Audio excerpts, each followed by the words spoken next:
Hello, and welcome to Look Back, Look Ahead. I'm Frank Calderone.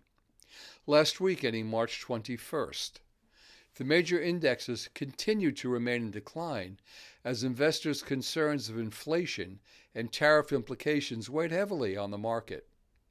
Retail sales were lower than expected in February. Online retailers' sales were strong, while the decline in the price of gasoline made the month look much weaker.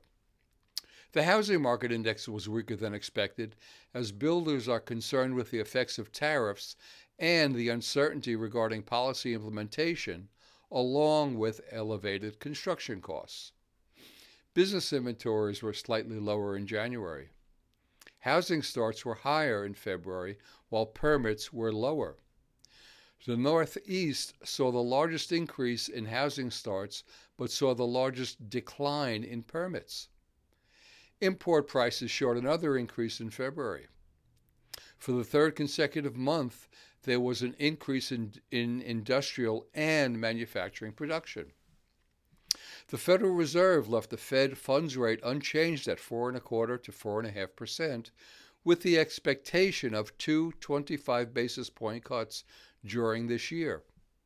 In his press conference, Fed Chairman Powell said, and I quote, "Uncertainty around the economic outlook has increased," end quote. Existing home sales were stronger than expected in February due to a large increase in the South region, which is the largest region in the country. And finally, the leading economic index was lower than expected due to increased uncertainty regarding the new administration's policies. Year to date, the Dow is down 1.3%, the S&P is down 3.4%, and the Nasdaq is down 7.9%. The yield on the 10-year U.S. Treasury bond is 4.25%. Oil closed at $68.28 a barrel. Gold closed at $3,019.96 an ounce, with silver closing out at $32.97 an ounce. For this week of March 24th, Monday we'll get the U.S. services and manufacturing data. Tuesday, the home price index, consumer confidence, and new home sales will be reported. Wednesday, we'll get durable goods orders. Thursday, initial jobless claims, the second revision of fourth quarter GDP, and pending home sales will be reported.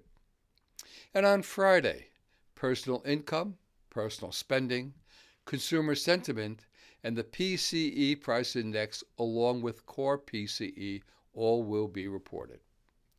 The PCE index, or Personal Consumption Expenditures Index, measures the changes in the prices of goods and services purchased by consumers. It is the preferred index by the Fed to measure inflation.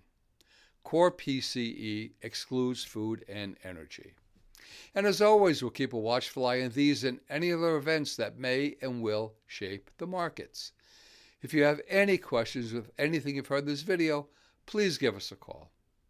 This is Frank Calderone from Raymond James in New York. Have a fantastic week.